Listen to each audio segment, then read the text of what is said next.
so we lined ourselves up a pretty good schedule here. So obviously we'd like to come off a win at Purdue, but it didn't happen. So good thing is we get another crack at a really good opponent. Bad thing is, you know, if we don't play well, we're going to take another loss. So they're good. They're super skilled. I mean, I've had a chance to watch them play some games. I know they had the exhibition against Ole Miss, and I think that was the first time they played, you know, any other opponent for some of the young guys, new guys. I think it showed. I think what we've seen recently is a little bit more like what they are. I thought some of their plays they made in some of the real games, not the exhibition games they made, kind of show you the talent level they got in that last mock draft. I looked, they had two of their guards were going in the top 20. So this is a super talented team. It's a good program. I think Steven told me they've got more wins against Big Ten teams than the other team in the Big Ten over the last 5 seasons. Is that right? Yeah. So as good as Purdue's been, they've got Illinois got even more wins against Big Ten teams than them. So, you know, we've probably, after this game, we'll see maybe the 2 best teams in the Big Ten over the last 5 years in the Big Ten. So, and they're different. I mean, Illinois, you know, Coach Underwood's done a really good job offensively. They're playing really modern style basketball with a lot of guard, pick and rolls. I mean, they've got, you know, skilled guards that are playing in a lot of pick and rolls, and we're going to have to do a great job in pick and roll.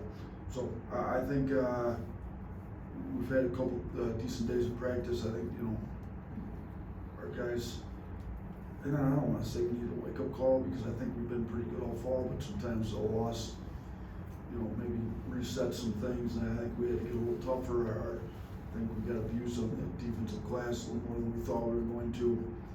I think, you know, we saw a team that what happens when you don't turn the ball over. You know, Purdue only turned the ball over 3 times, and they're pretty efficient on offense. Now, we didn't have a major issue with turnovers against Purdue, but we still a lot more than they did. So, you know, can we get our turnovers down? Can we try to force a few more turnovers on our defensive side and try to find a way to get a win against a good team, because this is a really good team we're about to see up in Birmingham tomorrow night. Charlie? You kind of mentioned it just a little bit, just with it being sort of a wake-up call or less than that. How have you seen the guys respond, especially from a leadership standpoint after that first loss? Yeah, you know what? I mean, I've seen guys like, I thought Trell, right? So, you know, we gave Saturday off. We came back in Sunday. Didn't go too hard Sunday, just the way Clark and Henry kind of advised us to make sure we're peaking on Wednesday. You know, yesterday was our hardest day. We went, you know, I thought Reitzel kind of really stepped up. Chris Youngblood, even though he's not playing, you can just tell he's antsy to be out there and he's talking. You know, I think some of the Houston Mallet, even though he's redshirted, kind of really tried to like make sure our guys are ready to go. And I think, you know, you see, so I thought Jaron Stevenson had a great day on Monday. So, you know, we kind of looked at his shots. I know he's struggling to shoot a little bit, but most of his shots he's missing have come off terrible passes. And we kind of made the point to our guards, like, we got to help him out. I mean, this is a really good shooter. If we put it, you know, I thought the guys did a pretty good job finding them where they needed to in practice on Monday, and he was making shots. I thought Holloway had pretty good practice on Monday too. Blake?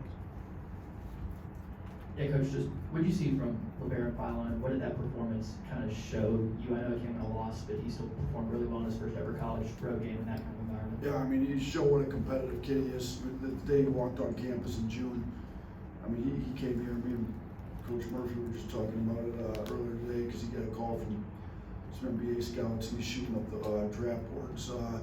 We've seen, you know, but he came in with the right mindset. He came in, you know, not expecting any minutes, just whatever he could earn, he's going to be happy with. He came in with 0 expectations on NBA stuff, just came here trying to get better, going to compete as hard as he can, make himself better, make the program as good as it can. I think when you come in with the right mindset, it parlays itself into really good basketball. And I think how hard he's competed since he stepped on campus, how much he's been willing to be coached, the improvement improvements he's made just in playing the way we want him to play. You know, he's also the guy that gets the ball out of his hands pretty quick. You know, two guys get on him, he gets it out, he's moving the ball, so he's more efficient. And, you know, and the NBA people recognize it because he's shooting up draft boards. Somebody sent me something earlier today. He's like, somebody's got him projected 24th. And, you know, we got to keep him thinking the right things, not, we don't want our guys playing for the NBA, but to me, that's a byproduct of playing the right way. It just happens when you're got that kind of talent. You play the right way, then those types of things happen. Illinois matches Alabama with 9 players, averaging 11 or more minutes the first couple of games of the season. What's it like going against a team that also uses a large amount of depth? Yeah, this isn't a game where, you know, we're going to be talking about getting into their bench by running them.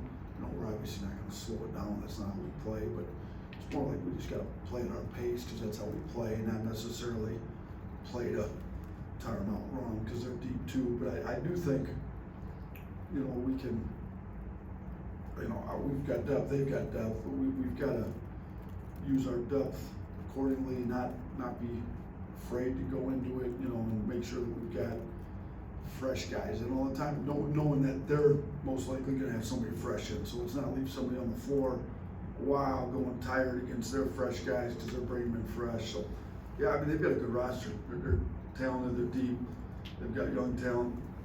They've got old talent, you know, they brought in transfers kind of like we did, and they brought in super talented young kids too.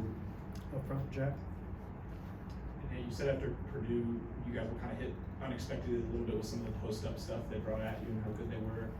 How much of a point of emphasis has that been this week, especially facing another big team in Illinois? Yeah, we definitely spent time on it. You know, we've got to do a better job defensively, making everything about the team and not leaving guys on an island, you know, and we should have done better as coaches. You know, it's kind of one of those deals where I think, you know, last year we played some really good bigs and you know, we just knew we had to double, you know, Zach Edey, everybody pretty much had to double them. Well, even Purdue, so this is the first major team they played, you know, since Zach Edey's been gone, and you know, I don't think anybody realize how good maybe they still were in the post, you know, especially their starting center went out for the year. But man, they're tough. But then start thinking about it, well, they've been going against Zach Edey for the last 3 years or whatever. They better be tough because he's one of the biggest guys I've ever seen play basketball. So, you know, we got a little wake up as far as some of our post D. We spent 3 days on it, whether it's video or actually in practice. And I think we'll be better. And Illinois doesn't post nearly as much as Purdue. They play a lot more on pick and roll, but they will post some, and they'll post their guards a little bit too occasionally. So we've got to be ready for it. Tony.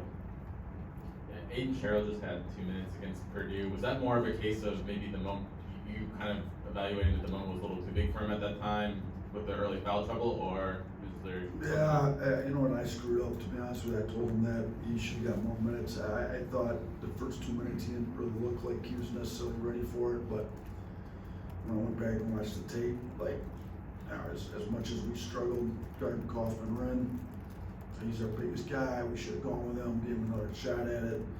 So that's on me.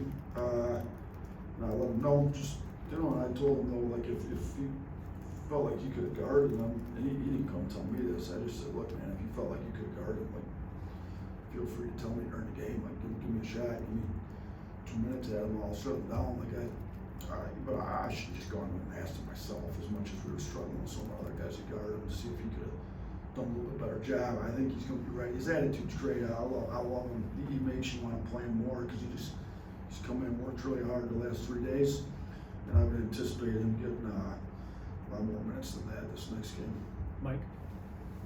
I think Mark only had 1 shot in the first 12 minutes, only got to the line twice against Purdue. So what were they doing to limit him, and how do you kind of get him going? Yeah, they definitely got into him, tried to frustrate him, knew that would, you know, Mark's a scorer. He needs to see the ball go through the rim, and they did a good job not letting him get off early. You know, they denied him, they made it tough on his catches, they you know, tried to blow up handoffs and ball screens, they did a good job. Now, we probably gotta do a better job of, you know, one, getting them open with screens, but two, using them as a screener if teams aren't trying to help off them, kinda like we had to do with Brandon Miller when he had it going. You know, and Mark's preseason player of the year, some of these publications and teams are gonna guard him like that, and we as a coaching staff have to do a better job getting him going, and then he's gotta do a better job.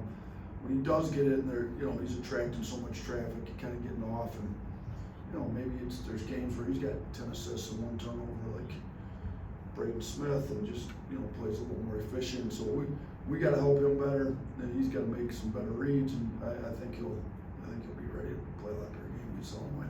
Got time for one more? Anyone else? Good? Thanks. Appreciate it, thanks.